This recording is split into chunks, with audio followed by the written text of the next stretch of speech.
आज हम इस वीडियो में चर्चा करेंगे आयत का क्षेत्रफल, परिमाप और विकर्ण के बारे में। तो आइए चलते हैं, शुरुआत करते हैं। आयत, आयत को इंग्लिश में रेक्टेंगल कहते हैं, रेक्टेंगल। और आयत की आकृति इस प्रकार की होती है, यानी आयत में लंबाई और चौड़ाई होती है, लंबाई होती है और चौड़ाई होती है। मान लिया जाए ए, बी, सी और डी, ये एक आयत है। और आयत में क्या होता है कि आमने सामने की भुजाएं बराबर होती हैं, यानी AD बराबर BC, AB बराबर BC। और इसके प्रत्येक भुजा 90 डिग्री होते हैं, प्रत्येक भुजा 90 डिग्री। बहुत ही अच्छे ढंग से इसको समझ सकते हैं कि इसके फॉर्मूले को किस तरह से प्राप्त किया जाता है। तो इसमें इसके क्षेत्रफल को प्राप्त करने के लिए हम क्या करते हैं, लंबाई गुना चौड़ाई लिखते हैं। लंबाई गुना चौड़ाई, आयत का क्षेत्रफल क्या हो जाएगा, लंबाई गुना चौड़ाई। और अगर इसका परिमाप निकालना चाहेंगे तो जैसा कि पहले वाले वीडियो हमने बताया है कि आयत का विकर्ण निकालने के लिए, आयत का परिमाप निकालने के लिए हम क्या करते हैं कि सभी भुजाओं को जोड़ते हैं, सभी भुजाओं के मान पर क्या करते हैं, जोड़ते हैं। और विकर्ण प्राप्त करने के लिए विकर्ण हो जाएगा, इसमें दो विकर्ण होंगे, प्रत्येक आयत में दो विकर्ण होते हैं। एक बी को डी से मिलाने पर जो हुआ BD, और दूसरा क्या हो जाएगा AC। क्योंकि आयत का प्रत्येक कोण 90 डिग्री होता है, इसलिए हम इसमें समकोण त्रिभुज इसको मान सकते हैं, ट्रायंगल BCD को और ट्रायंगल BAD को। इस प्रकार हम पाइथागोरस का प्रमेय यूज करके हम प्राप्त कर सकते हैं, इस विकर्ण को हम प्राप्त कर सकते हैं। तो सबसे पहले हम जानते हैं कि आयत का क्षेत्रफल क्या होता है। आयत का क्षेत्रफल, आयत का क्षेत्रफल लंबाई गुना चौड़ाई है ना, यानी area of a rectangle, area of rectangle is equal to length into breadth, length into breadth. यानी आयत का क्षेत्रफल लंबाई गुना चौड़ाई, area of rectangle is equal to rectangle length into breadth. अब हम इसका अगर विकर्ण लिखना चाहेंगे, विकर्ण, तो विकर्ण के लिए हो जाएगा, यहां हम लिखते हैं आयत का विकर्ण। आयत का विकर्ण इसका हो जाएगा लंबाई का स्क्वायर प्लस चौड़ाई का स्क्वायर का रूट, या इसको बोल सकते हैं अंडर रूट लंबाई स्क्वायर प्लस चौड़ाई स्क्वायर। अगर इसको हम ऐसे लिखना चाहेंगे, diagonal, diagonal of a rectangle, rectangle is equal to under root L square plus B square. L means लंबाई हो गया और B मीन्स चौड़ाई, यानी लेंथ का स्क्वायर प्लस ब्रेथ का स्क्वायर का होल रूट हो जाएगा, या फिर इसको हम अंडर रूट बोल सकते हैं। और तीसरा जो होगा आयत, आयत का परिमाप, आयत का परिमाप इज इक्वल टू 2 इंटू लंबाई प्लस चौड़ाई।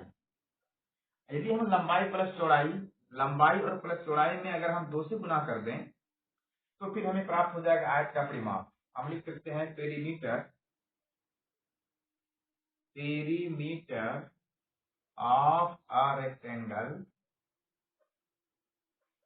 Is equal to 2 into L plus B, यानी 2 इंटू लेंथ प्लस ब्रेथ। इस प्रकार हम मुख्य रूप से 3 फॉर्मूले पर चर्चा करेंगे।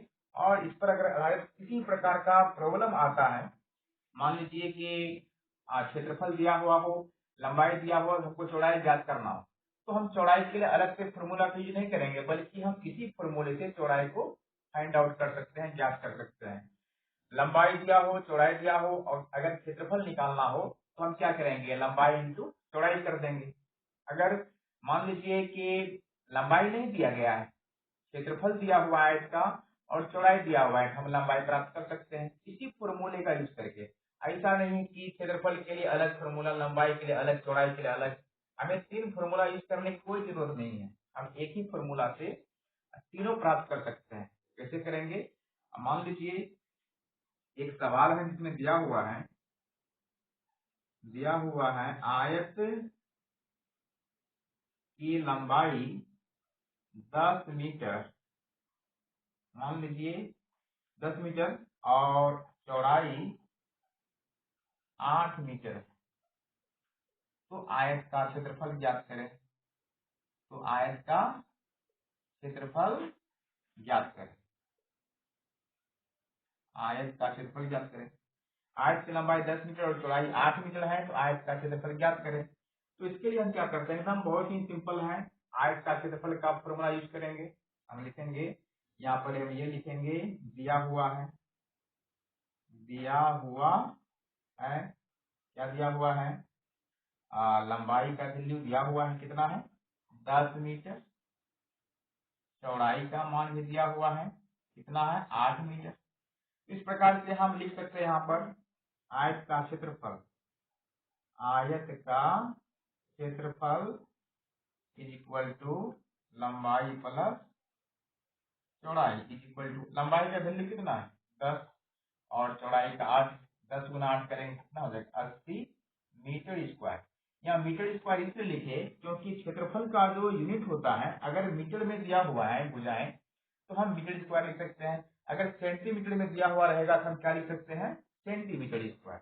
इस प्रकार ये मान जो है फाइंड आउट हो गया। अगर हमें ये दिया रहे, मान लीजिए एल दिया हुआ हो 20 मीटर और एरिया दिया हुआ हो 100 मीटर स्क्वायर, और हमें फाइंड आउट करना हो बी का वैल्यू। बी मीन्स ब्रेथ, यानी लंबाई 20 मीटर है और आयत का क्षेत्रफल है 100 मीटर स्क्वायर, तो हमको ब्रेथ फाइंड आउट करना है। इसके लिए क्या करना पड़ेगा, हम बस इसी फॉर्मूले को यूज करेंगे, यानी आयत का क्षेत्रफल लिखेंगे यहाँ पर सबसे पहले, आयत का क्षेत्रफल, ठीक है। अब आयत का क्षेत्रफल जो दिया हुआ है, पहले इसको यहाँ लिख लेते हैं 100 मीटर स्क्वायर। अब आयत का क्षेत्रफल का जो फॉर्मूला है लंबाई गुना चौड़ाई, इस फॉर्मूले को हम यहाँ पर लिखते हैं लंबाई गुना चौड़ाई इक्वल टू 100।